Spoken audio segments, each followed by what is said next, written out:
Je suis contente d'être parmi vous, même si c'est virtuel. J'en remercie les organisateurs et les laboratoires Sanofi qui m'ont offert la chance de discuter avec vous à propos de l'utilité de doser la microalbuminurie actuellement en 2021.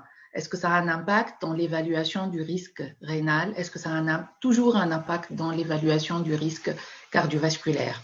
Donc, un petit rappel, comme vous le savez, on parle de microalbuminurie quand on détecte la présence d'albumine dans les urines à un taux qui dépasse 30 mg par 24 heures. Et quand ce taux dépasse les 300 mg par 24 heures, on parle de macroalbuminurie.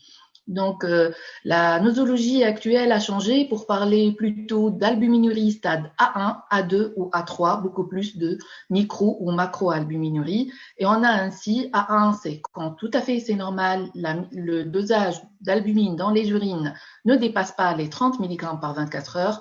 L'ancienne microalbuminurie correspond au stade A2 et la macroalbuminurie au stade A3. Comme vous le savez, c'est contraignant de faire la collecte des urines de 24 heures.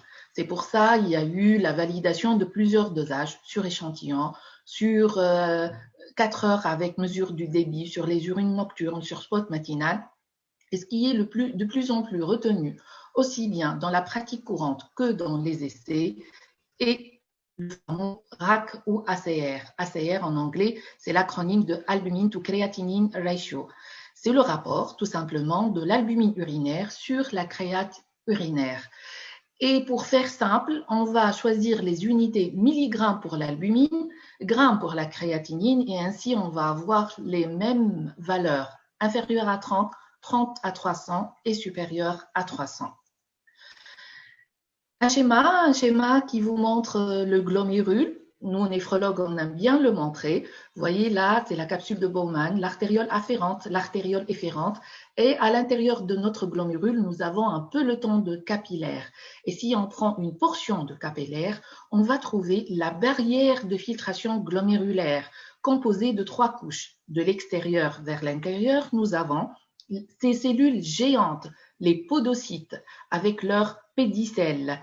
Puis, on a la membrane basale glomérulaire, puis on a cet endothélium fenestré. Donc, les 3 forment ensemble la barrière de filtration glomérulaire qui s'oppose au passage de macromolécules telles que l'albumine.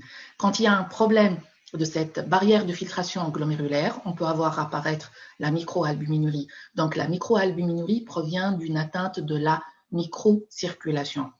Cette barrière s'oppose au passage d'albumine par 2 types de filtres. Un filtre de taille, vous voyez ici, il y a les pores, et donc les molécules de poids moléculaire dépassant les 70 kDa ne peuvent pas du tout passer.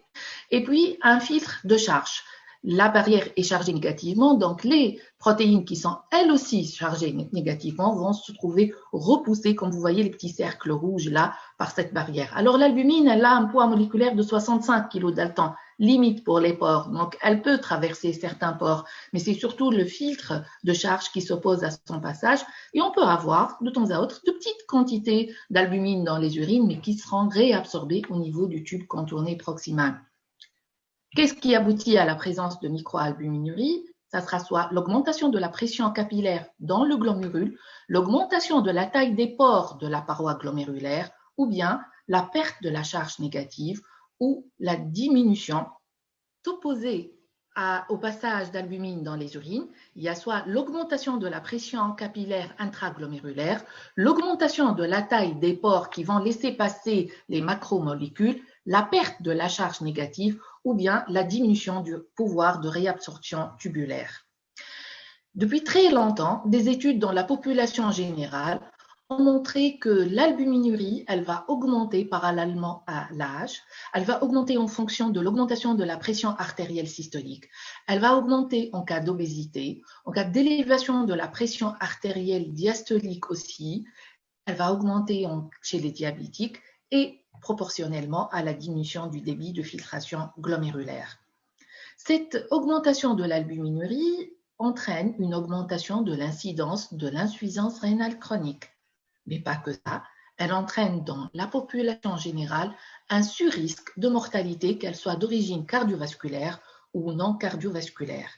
Et puis, ce que nous a enseigné l'étude Prévent, c'est qu'à 7 ans, avec, comme vous le voyez, un débit de filtration glomérulaire égal, on a une augmentation impressionnante du risque cardiovasculaire selon l'augmentation du degré de l'albuminurie. Donc, cette albuminurie, dans la population générale, est liée à un risque élevé d'incidence d'insuffisance rénale chronique. Et puis, pour un même niveau de DFG, elle est liée à un risque élevé de morbidité et de mortalité cardiovasculaire et non cardiovasculaire. Qu'en est-il de la population des hypertendus? Si on prend de cette population uniquement les hypertendus, on va constater un lien entre la présence de microalbuminurie et le caractère non-dipeur.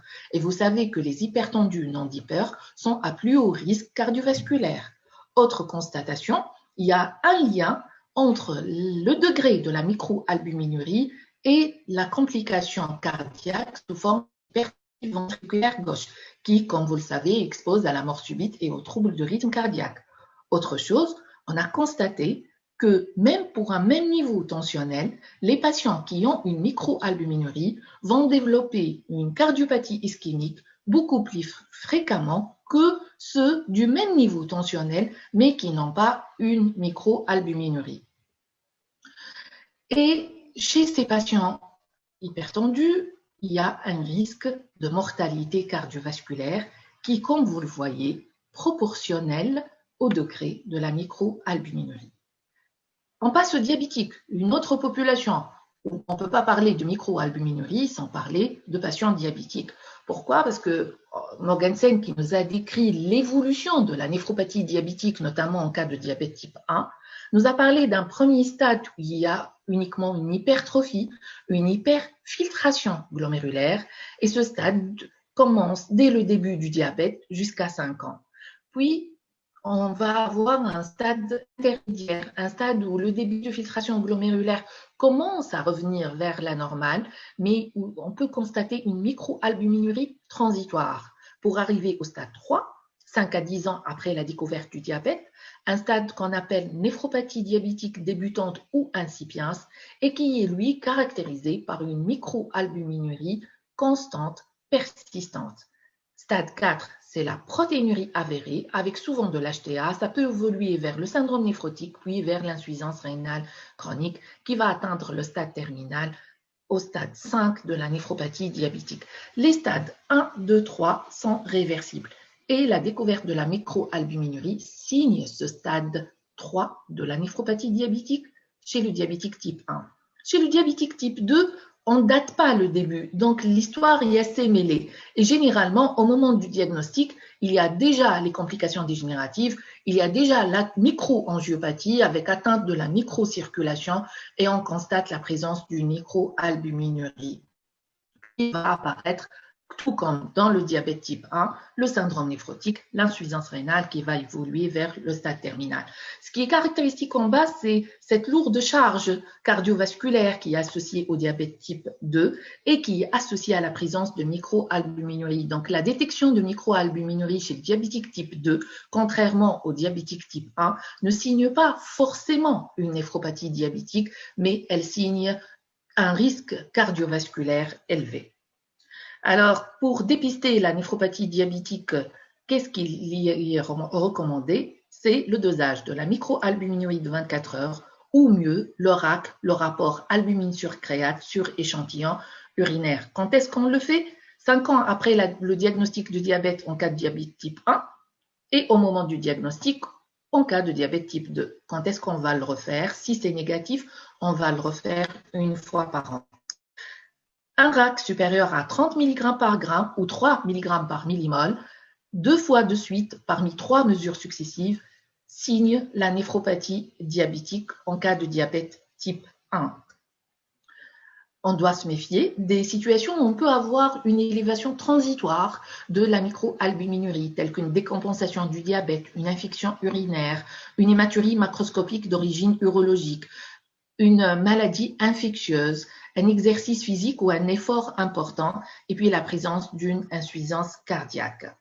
Donc, une fois la néphropathie diabétique installée, il a été démontré que l'évolution va être rapide en cas de diabète déséquilibré. Vous voyez ici l'effet de l'hémoglobine glyquée. L'évolution va être aussi rapide en cas de tension artérielle non contrôlée. Et ce qui nous intéresse aujourd'hui, l'évolution va être aussi rapide en cas d'albuminurie élevée. C'est pour ça que depuis 2013, on intègre l'albuminurie dans la classification, la stadification de la maladie rénale chronique. Plus on a de l'albuminurie, plus le DFG est bas, plus le risque d'évolution vers le stade terminal est élevé. Comme vous le voyez ici, donc selon les degrés de l'albuminurie A1, A2, A3 et les stades de DFG, G1, G2, G3 qu'on subdivise en 3A et 3B, G4 et G5, correspondant au DFG respectif supérieur à 90, entre 60 et 89, 45-59 pour le 3A, 30-44 pour le 3B, stade 4, c'est 15 à 29 ml par minute, et quand la clairance est inférieure à 15 ml par minute, c'est le stade 5. Pourquoi cette albuminurie est toxique et néphrotoxique? Parce que le fait de trouver de l'albumine dans les urines en quantité importante est perçu comme anormal. C'est comme un antigène qui sera rapidement internalisé, chélaté par la cubuline et la mégaline. Et on aura dans les cellules tubulaires un complexe albumine, cubuline, mégaline. Ce complexe-là va déclencher une réaction inflammatoire locale. Il va déclencher la synthèse d'endothéline qui va entraîner des lésions vasculaires et ça va aussi déclencher la synthèse de collagène et de facteurs fibrosants qui vont transformer les cellules en fibroblastes. Donc, on aura inflammation et fibrose, donc perte progressive des néphrons qui va aboutir à une insuffisance rénale chronique. Ceci est confirmé chez les diabétiques, comme on vient de le voir, mais c'est aussi confirmé chez les patients hypertendus. Donc, les patients hypertendus avec microalbuminurie ont une néphrotoxicité, donc ont une incidence d'insuffisance rénale plus élevée que les patients hypertendus non albuminuriques. Et aussi, c'est comme on l'a dit dès le début, c'est confirmé dans la population générale, les patients qui ont de l'albuminurie ont un risque plus élevé que les autres, que les normaux albuminuriques, de développer un jour une insuffisance rénale chronique. Non seulement l'albuminurie est liée à une progression rapide de la néphropathie diabétique, donc à une perte rapide de l'insuffisance rénale, mais plus la néphropathie diabétique avance, plus le risque de morbidité cardiovasculaire et le risque de mortalité, toutes causes confondues, est élevé. Et effectivement, dans la stadification de la maladie rénale chronique, il n'y a pas que le risque de l'insuffisance rénale chronique terminale qui augmente parallèlement à l'augmentation de l'albumine et à la baisse du DFG, mais parallèlement à ces deux paramètres, nous avons un surrisque de mortalité toutes causes confondues qui peut aller jusqu'à 6,6, celui de la population générale, et nous avons un surrisque énorme de mortalité cardiovasculaire qui dépend à la fois du degré de l'albuminurie que de la et peut atteindre jusqu'à 8 fois celui de la population générale. Tout ça pour dire l'importance de l'albuminurie dans la population générale, chez le patient hypertendu et chez le patient diabétique. Donc, ça mérite une action thérapeutique. Le but de ces actions, c'est soit prévenir, le mieux c'est la prévention primaire, prévenir l'apparition de la microalbuminurie, et puis si elle est là, essayer de la réduire. Quels sont les moyens dont on dispose? Le premier moyen, c'est un moyen non pharmacologique qui consiste à agir sur l'hygiène de vie, sur les facteurs qui pourraient induire une microalbuminurie. Donc, comme on l'a vu, la microalbuminurie, elle évolue parallèlement au BMI. Donc, la lutte contre l'obésité permet de réduire l'albuminurie. L'arrêt du tabac, lui aussi, a un effet. La réduction de l'apport en sodium, et ce qui est recommandé, c'est 5 grammes par jour, et la correction d'un éventuel déficit en vitamine D, ô combien fréquent, même dans notre pays très bien ensoleillé. Pour le tabac, j'ai parlé de l'arrêt du tabac. Vous pouvez me dire quel est le lien entre tabac et microalbuminurie. Dans ce tableau, on voit que le risque relatif d'albuminurie, même ajusté pour l'âge, est élevé chez les fumeurs par rapport aux non-fumeurs, jusqu'à 1,3 fois chez les fumeurs par rapport aux non-fumeurs. Ce risque, il est plus important, Ce risque est plus important chez les fumeurs qui ont une consommation qui dépasse les 20 cigarettes par jour, atteignant chez eux presque 1,9 fois, aussi bien concernant la macroalbuminurie que la microalbuminurie. Et on voit que chez les anciens fumeurs, la différence n'est pas significative par rapport aux non-fumeurs, donc on peut en déduire que l'arrêt du tabac annule cet effet sur l'albuminurie, donc c'est un effet protecteur de recommander à nos patients d'arrêter de fumer. C'est aussi bénéfique de demander de réduire l'apport en sel parce que vous voyez ici que même si on donne un inhibiteur de l'enzyme de conversion, cette classe est connue pour ses vertus antiprotéinuriques, on va le détailler par la suite, et bien cet effet, comme vous le voyez ici, n'est pas important que s'il est associé à une réduction de l'apport sodé. Donc, la réduction de l'apport sodé, elle potentialise l'effet des inhibiteurs du système rénine-angiotensine sur la réduction de la protéinurie ou de la microalbuminurie. On va voir les moyens pharmacologiques par la suite, et les moyens pharmacologiques, ça a été testé chez particulièrement les diabétiques, avec comme étude l'étude Bénédicte, l'étude Roadmap, l'étude IDNT et l'étude IRMA2, qui sont des études phares quand on parle de la réduction de la microalbuminurie chez les patients diabétiques, mais il y a d'autres essais qui ont été aussi réalisés chez des patients non diabétiques. Je vais détailler IRMA2, mais pour ceux qui ont oublié les détails, il s'agit de 590 patients diabétiques type 2 qui ont déjà de la microalbuminurie avec l'HTA et chez qui on a prescrit soit du placebo, soit de l'irbisartan 150 mg ou bien 300 mg d'irbisartan et ont été suivis pendant 2 ans. Comme critère de jugement, c'était de voir quelle est l'attitude thérapeutique qui permettrait de réduire la microalbuminurie. Et on a constaté qu'il n'y a pas d'effet pour les patients qui ont pris du placebo, qu'il y a eu une réduction mais non significative chez les patients qui ont pris la dose de 150 mg d'irbesartan et qu'il y a eu une réduction significative de la microalbuminurie chez les patients qui ont bénéficié d'irbesartan à la dose de 300 mg par 24 heures. Donc, cette variation est significative, ce qui fait dire que même au stade de microalbuminurie, ce n'est pas définitif, on peut la normaliser et on peut parler de réversibilité moyennant un ARA2 à dose maximale. Donc, la conclusion était que un zartan, en l'occurrence l'irbisartan dans ce cas, a un effet néphroprotecteur au-delà de son action antihypertensive à la dose d'entretien de 300 mg par jour, qu'il permet une réduction de 70% du risque de l'évolution de la microalbuminurie vers la macroalbuminurie, vers la néphropathie diabétique, et qu'il permet aussi le retour à une normoalbuminurie chez un patient traité sur 3 avec une très bonne tolérance. Maintenant, chez les patients qui ont déjà la macroalbuminurie, 1700 patients diabétiques type 2 et hypertendus qui avaient une protéinurie supérieure à 900 mg par 24 heures et une créatinine variant entre 88 et 260 micromoles par litre ont été inclus dans l'étude IDNT pour recevoir soit du placebo, soit de l'irbisartan, cette fois d'emblée à la dose maximale de 300 mg, soit de l'amlodipine à la dose maximale aussi de 10 mg. Et on a constaté que seuls les patients qui étaient sous irbisartan avaient une réduction du risque de multiplier la créatinine ou d'arriver au stade terminal ou de décès. Donc, c'était un critère composite. On jugeait que l'évolution était fatale si la créate a doublé ou si le patient a déjà atteint le stade terminal ou bien sûr s'il y a eu un décès du patient. Et donc, l'irbisartan était la seule molécule qui a permis de ralentir l'évolution vers cette issue fatale. Dans l'étude rénale, là, le losartan a permis de montrer contre placebo une réduction nette de la protéinurie, aussi de confirmer l'effet prouvé par l'irbisartan de néphroprotection, de ralentissement de l'évolution de l'insuffisance rénale chronique vers le stade terminal, même chez des patients diabétiques qui ont déjà des complications cardiovasculaires.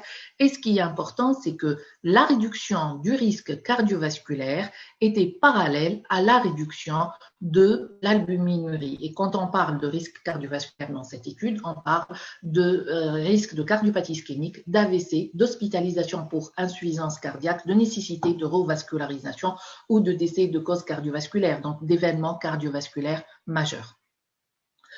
Une méta-analyse, puisque je vous ai dit que là, on ne peut pas détailler toutes les études, qu'il y a eu des études aussi bien chez les diabétiques que chez les non-diabétiques, j'ai choisi de vous montrer cette méta-analyse qui a essayé de rassembler toutes les études qui ont évalué l'intérêt de réduction de l'albuminurie sur la protection rénale. Donc, une série d'études, je cite Ask, Advance, Attitude, IDNT, MDRD, OnTarget, Van Effron, Rhin, Sharp, Transcend, et il n'y a pas photo. Quand on voit ça, toutes les études sont décalées du côté protection. Donc, quelle que soit la population, quel que soit le degré, et là je vais y revenir, initial de l'albuminurie, quel que soit le contrôle tensionnel, il y a toujours un bénéfice à réduire l'albuminurie sur la progression vers l'insuffisance rénale chronique terminale.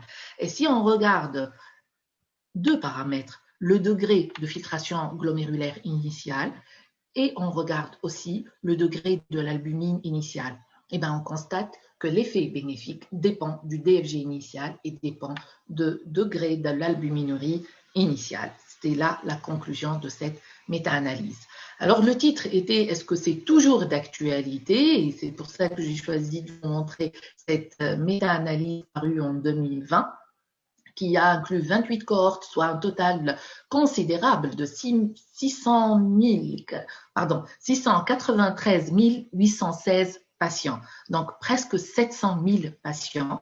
Et ces études avaient pour objectif d'évaluer une éventuelle corrélation entre l'albuminurie et l'arrivée au stade terminal d'insuffisance rénale chronique. Le paramètre utilisé, puisque c'est une méta-analyse récente, était de voir les différentes études qui ont inclus le fameux ACR, donc l'albumine to creatinine ratio. Et il y avait une étude de variation de cet ACR à 1 an d'évolution, 2 ans et 3 ans d'évolution. Qu'est-ce que ça a montré? Donc, ça a montré que la réduction de 30% de l'albuminurie est associée à un ralentissement de la progression de la néphropathie vers le stade terminal, quelle que soit la population étudiée. Et en contrepartie, toute augmentation de l'albuminurie dépassant 43% de sa valeur initiale, surtout à 2 ans, est associée à une accélération rapide de l'évolution de l'insuffisance rénale vers le stade terminal. On a essayé de voir par la suite dans la même étude l'influence de l'albuminurie basale. Et comme vous voyez, la courbe en bleu, c'est les patients qui avaient une albuminurie inférieure ou égale à 30 mg par gramme au moment de l'inclusion dans l'étude. On voit que leur courbe est très très lente, même 10 ans après. Très peu de ces patients ont atteint le stade d'insuffisance rénale chronique terminale. Par contre, en mauve, les patients qui avaient déjà une albuminurie allant jusqu'à 300 mg par gramme, et puis en rouge, les patients qui avaient un RAC qui était d'emblée à 600 mg par gramme. Donc, plus le RAC initial était élevé, plus l'arrivée au stade terminal de l'IRC était proche, était rapide. En pointillé, c'était si on avait pu obtenir une réduction de l'albuminurie au cours de la prise en charge de ces patients. Et on voit que le fait de réduire l'albuminurie ou la protéinurie, donc vous voyez à droite c'est la protéinurie, à gauche c'est la microalbuminurie, et les deux courbes presque se superposent. À chaque fois qu'on arrive à réduire la microalbuminurie ou la protéinurie, il y avait un gain de quelques années, on casse la pente, donc il y avait un ralentissement de la progression vers le stade terminal. Donc l'étude a été faite dans un premier temps pour voir la néphroprotection, mais elle s'est intéressée aussi à la mortalité, parce que ça ne sert à rien de mourir avec des reins qui fonctionnent. Donc on veut bien avoir un pronostic aussi bien vital que fonctionnel. Et là aussi, la mortalité cardiovasculaire en premier, la mortalité non cardiovasculaire, la mortalité toutes causes confondues était corrélée à l'albuminurie dans ces différents essais inclus dans cette méta-analyse toute récente. Donc, la diminution de l'albuminurie est associée à un ralentissement de la progression de l'insuffisance rénale chronique. Cet effet dépend du niveau initial de l'albuminurie.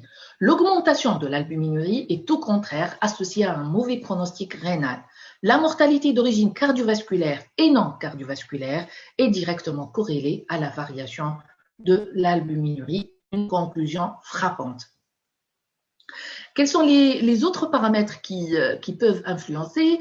J'ai bien aimé cette étude et c'est pour ça que je la partage avec vous, qui s'est intéressée à un grand registre britannique et ils ont essayé de voir le lien entre l'albuminurie, le syndrome, le pronostic cardiométabolique, tout en faisant un tour de génome.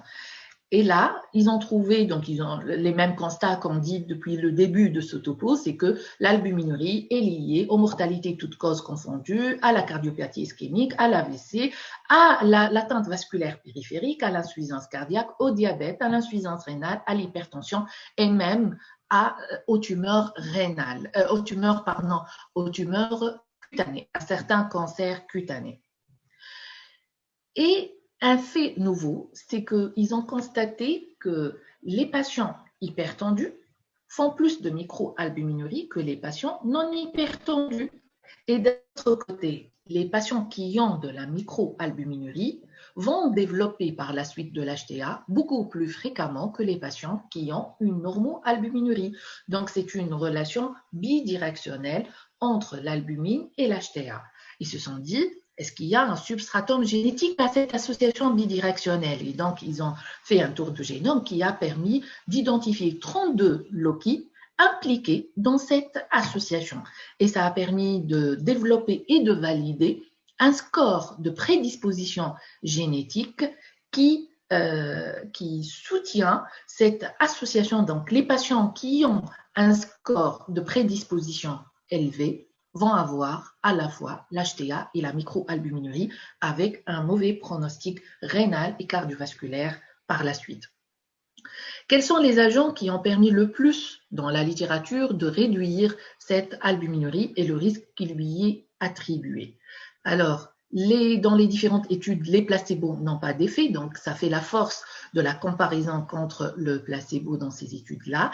Et puis, les principaux agents, c'était les ARA2, les IEC, l'antirénine, la liskérène, l'atrasentan, un traitement qui est destiné au premier pour le traitement de cancer, et puis selon ses constats, il a été tenté pour le traitement de néphropathie diabétique, mais l'étude a été arrêtée avant son achèvement à cause de complications, à cause d'effets secondaires sévères. Il y a la vitamine D et ses vertus pléiotropes. Il a été postulé qu'elle peut réduire la microalbuminurie et on constate que cet effet, au moment de l'introduction de ce médicament, il y a une réduction de l'albuminurie qui est plus parlante avec les inhibiteurs du système rénine-angiotensine, que cette diminution de la microalbuminurie disparaît à l'arrêt du traitement et que c'est significatif pour les inhibiteurs du système rénine-angiotensine, qu'ils soient des IEC, des ARA2 ou antirénine tels que la liskérène. Donc, ça fait qu'on recommande ces médicaments, même en 2020. Et là, les dernières recommandations des KDIGO de prise en charge des patients diabétiques avec maladie rénale chronique, et c'est toujours d'actualité, on recommande les IUC ou les ARA2 chez les patients diabétiques qui ont de l'HTA et de l'albuminurie et que ces médicaments doivent être titrés jusqu'à l'obtention de la dose maximale tolérée. D'où provient cet effet protecteur? Il provient de l'inhibition de l'angiotensine 2 qui va entraîner une vasodilatation ou plutôt la levée de la vasoconstriction exercée sur l'artériole efférente. J'explique.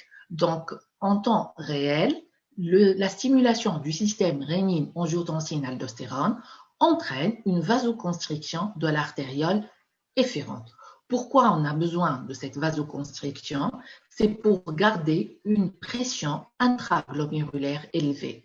Et c'est grâce à la différence de la pression intraglomérulaire capillaire par rapport à la pression dans la capsule de Bowman qu'on a un débit de filtration glomérulaire. Qu'est-ce qui se passe quand on a une néphropathie d'évolution chronique? On va avoir d'une part une hyperstimulation du système rénine-angiotensine, Donc, et surtout si on a de l'hypertension, une transmission de cette hypertension à l'intérieur des capillaires glomérulaires. Si on a une hyperglycémie prolongée, tel que c'est le cas du diabète, on aura une vasodilatation de l'artériole afférente. Donc, tout ça donne une hyperpression dans le glomérule. Hyperpression dans le glomérule, ça va entraîner l'albuminurie. Et puis, la cascade, perte de ce néphron. Plus on perd de néphrons, plus les néphrons restants vont être sollicités. Ils vont être sollicités et donc ils vont être sujets à une hyperpression, à un hyperfonctionnement. Tout organe, toute personne qu'on sollicite plus qu'il en faut, et là vous pouvez en être témoin, va finir par s'épuiser et s'épuiser très vite. Donc, nous, la sagesse nous dit qu'il faut bien préserver ces glomérules et essayer de les soulager, de diminuer la pression, le stress. Et comment on le fait? Par l'ouverture du robinet de sortie. Et là, on lève la vasoconstriction en inhibant le système rénine-angiotensine. On va soulager la pression à l'intérieur du glomérule et on va diminuer la microalbuminurie. Il n'y a pas que ça. Je vous rappelle l'action du système rénine-angiotensine. Donc, le foie synthétise l'angiotensinogène qui, sous l'effet de la rénine synthétisée au niveau de l'appareil juxtaglomérulaire rénal, va se transformer en angiotensine 1. L'angiotensine 1, sous l'effet de l'enzyme de conversion qui provient des poumons, va se transformer en angiotensine 2.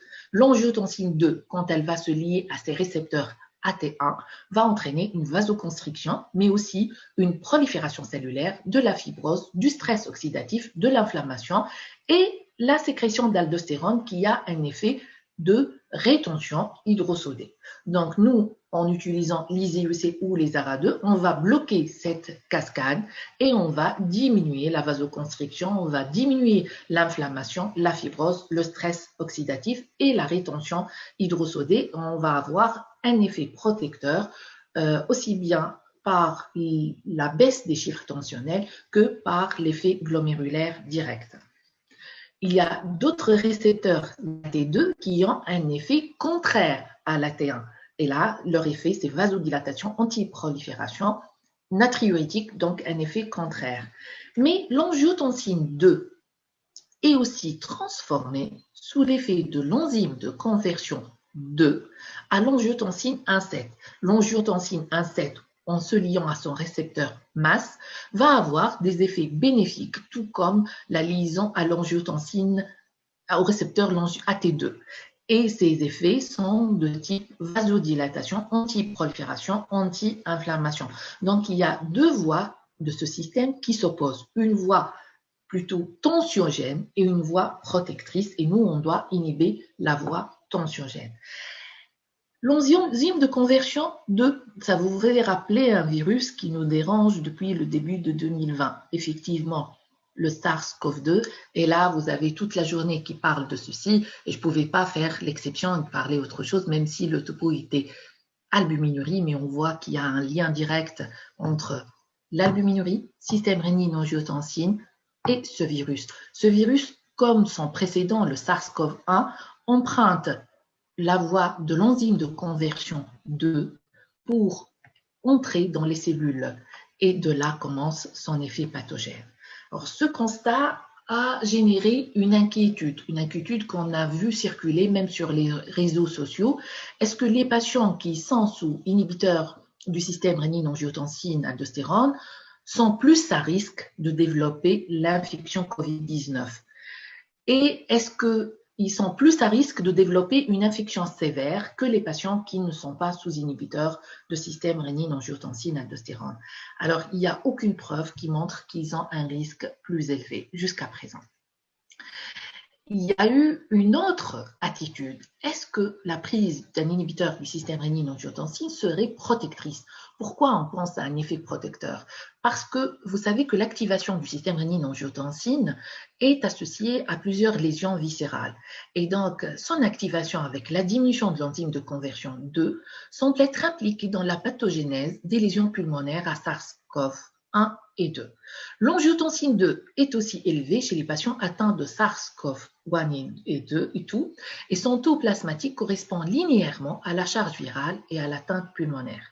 Et puis, on voit publier quelques séries qui spéculent, quoique ce sont de petites séries, qui spéculent que le taux élevé d'angiotensine 2 chez des patients sévèrement atteints par Covid-19 a été constaté et que ça serait une piste thérapeutique via le blocage de sa production. Est-ce que c'est prouvé? Non, c'est pas encore prouvé.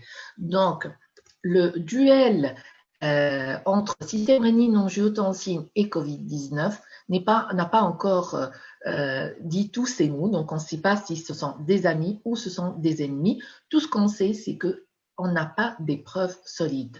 Par contre, on sait que les bloqueurs du système rénine-angiotensine ont montré de manière incontestable leurs bénéfices dans l'hypertension, dans l'infarctus du myocarde, dans l'insuffisance cardiaque, dans les néphropathies diabétiques et non diabétiques. Ça prête pas à confusion et c'est de niveau A. Il n'y a pas d'évidence pour arrêter les traitements antihypertenseurs. Au contraire, le risque cardiovasculaire est augmenté chez les patients qui arrêtent leurs médicaments. Il n'y a pas d'évidence à ce que les bloqueurs du SRA doivent être changés pour d'autres classes d'antihypertenseurs. Et là, c'est de niveau B. Et si on va changer vers une autre classe, on va perdre les vertus cardioprotectrices et néphroprotectrices. Les bloqueurs du SRA n'augmentent pas la susceptibilité à une infection par Covid-19. C'est de degré B.